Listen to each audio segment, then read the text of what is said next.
Welcome back to Creatively Exposed. And as I gear up for Nanowrimo, this is my first year. And what Nanowrimo is basically a challenge of sorts that you can sign up online at nanowrimo.com, I believe it is. If not, I'll put it in the show notes anyway.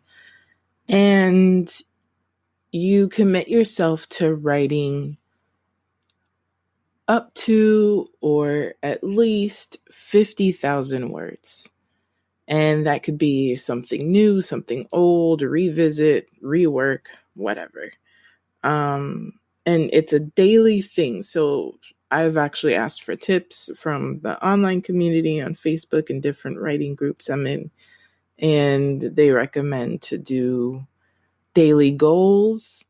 And make sure you meet that goal. I guess in my case, mathematically, I'd probably divide the 50,000 within the 30 days, et cetera, et cetera.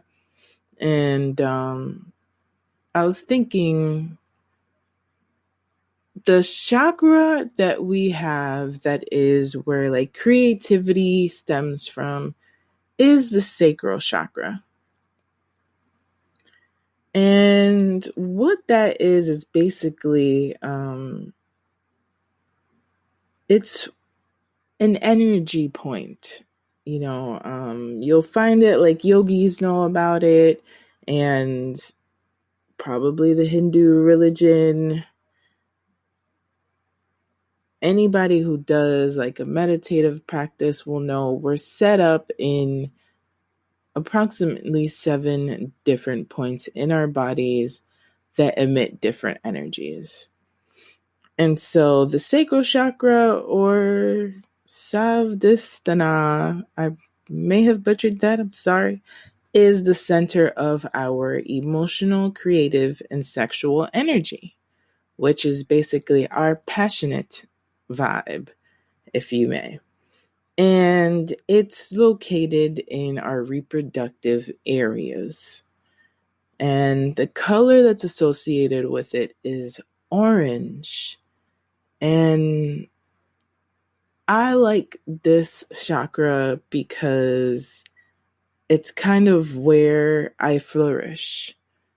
Passion is kind of like my thing when it comes to writing, when it comes to creating stories, being creative. If I'm not excited about it in any way, it's not going to get done.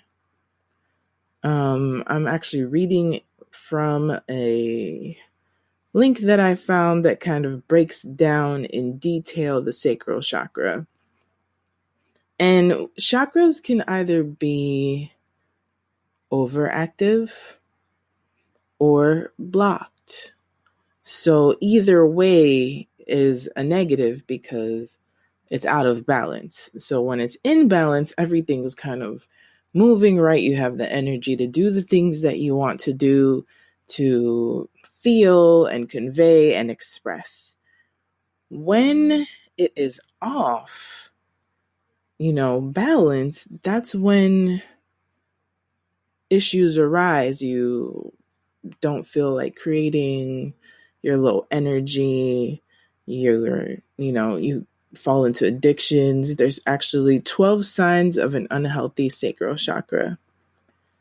And we have some signs as addiction to food, overindulgence, basically. Gambling, sex, work, alcohol, drugs, buying, looking for that high because you're not feeling it normally. We don't want to feel like you feel nothing, or you feel cold or numb or just like really stoic. If that's not your natural way of being, then it's like, wait, something's not exactly doing what it needs to do right now. No libido. That is a blockage. Sexually impulsive. Too much libido. Then it's overactive. Can't handle spontaneity, which sometimes that's my issue. So I got to work on my chakra. Reproductive problems, always tired,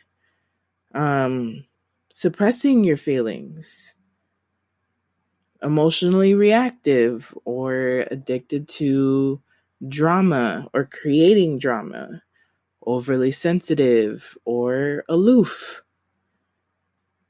overthinking to the point that you paralyze yourself from creating, lower back, kidney, or stomach disorders. So I've had these in the past, and you realize once, there's more of a balance, how different you feel. It's kind of like carrying a heavy cloud on you when you're not in your highest and best. And that's just one of the chakras, but it's a very important one to me. All of them have their own importance, but since we're creatives, this is one of the ones that I really wanted to discuss. Because if you can't feel or express how you feel or be excited, then I feel like that's kind of like where writer's block comes from. Or just like nothing's coming, or overstressing about this is what I should be doing, but nothing's coming and it doesn't feel right, or something feels off. I used to be excited by this and now it's not. What's happening? So when it's deficient or like there's a blockage, you feel lifeless, sluggish, passive, blocked, and energy does not flow in. So it's kind of like somebody came and turned off your switch. Excessive, lively, agitated, reactive, aggressive, too much energy. So what it creates when it is, in a blockage, or in this case, they call it deficient, is you can be detached, cold emotionally, and sexually frigid. And I'm not, discussing anybody who has like a condition or anything like that, but maybe any of these things might help or assist. So I'm just trying to have my sacral chakra poppin', and I want you to have your sacral chakra poppin' if you're planning on doing Nanowrimo or just trying to finish out this last decade. Can you believe it? A final decade, strong and maybe getting projects out. When you have an excessive sacral chakra, you're prone to codependency, emotional explosiveness, and sexual addiction. So just think, maybe, do you have an imbalance? Are you in the middle? Where are you right now in terms of how you feel about your creative process? And that's sexually, relationships. Like I said in the prior episode, if you heard it, living is a creative venture. So how are you feeling about it? Some ways that you can heal the chakra is by emotional catharsis. And that can be so many different things. Screaming, laughing, crying, watching your favorite show. I know that sometimes I'm not going to cry on sight, but like I'll see some like really these Thanksgiving commercials, like these Publix Thanksgiving commercials that will be coming up. Forget it. You'll see the little tear come down, my little thug tear come down my eyes. But any type of catharsis, singing, dancing, anything that makes you feel like whatever I was holding on to, I've let it go. Creating just to create. I actually did that yesterday.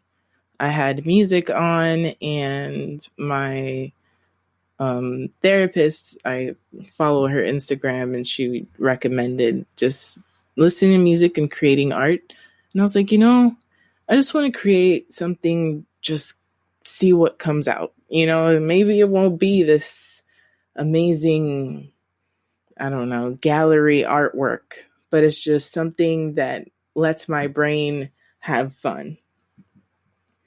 So, whatever you use your hands with, maybe something you've never done. I do enjoy painting with a twist.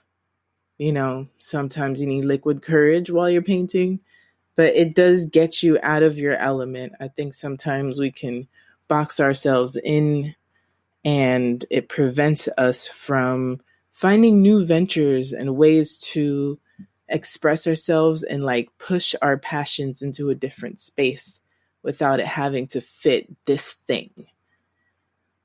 Identify your sexual blockages.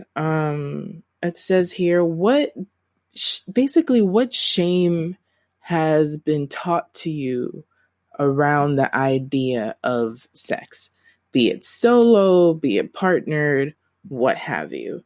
And think about that, discuss it with someone safe, be it a therapist, be it a friend, your journal, and see if you can deconstruct that shame or see into the shame and see why that is a thing and that it actually prevents you from expressing yourself in a sexual way. And, whatever you're comfortable with, it doesn't have to be this outwardly thing. It could just be very personal to you. Carry crystals and meditate. I'm really big on crystals. I haven't meditated, but I know that when I do, life feels different.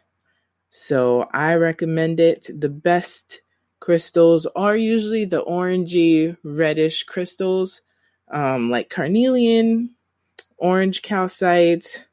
They have jasper and amber, and even moonstone, which is actually a pretty neat stone if you check any of these out. And that helps balance out either or, like if you have a blockage, if you're excessive, if you're in the middle, it doesn't matter. Pay attention to your emotional triggers. If there's anything that you're more emotional than usual, you're angry, you're irritable, you're sensitive, more sensitive than usual, check it out and see why. And meditation really does help, especially when you're stressed out, to quiet and let you come back to yourself. And it doesn't have to be 30 minutes. It could be 5. It could be 3 minutes. And I definitely recommend that. And it helps you realize, hey, okay, I feel this way. And you can have the internal dialogue. Increase your intake of ginger if you are not allergic and it is safe for you. Ginger tea. They also have ginger oil. You can diffuse it. It's stimulating, so wake you up a little bit more. And it's also good for your health. So that's a win-win. Explore the root of your addictions. What place was I at in my life when I started getting addicted to this thing? And definitely, if you feel like you can't deal with the answers or you can't find the answers, I will always recommend a therapist. And self-care, look at yourself, admire yourself, say nice things to yourself, to your body. We can pick ourselves apart a lot because we don't look like whatever perfect, image that we're supposed to look like. And that can hurt us internally. So definitely a lot of self-love, a lot of self-acceptance. treat yourself to better meals if you haven't been eating right, or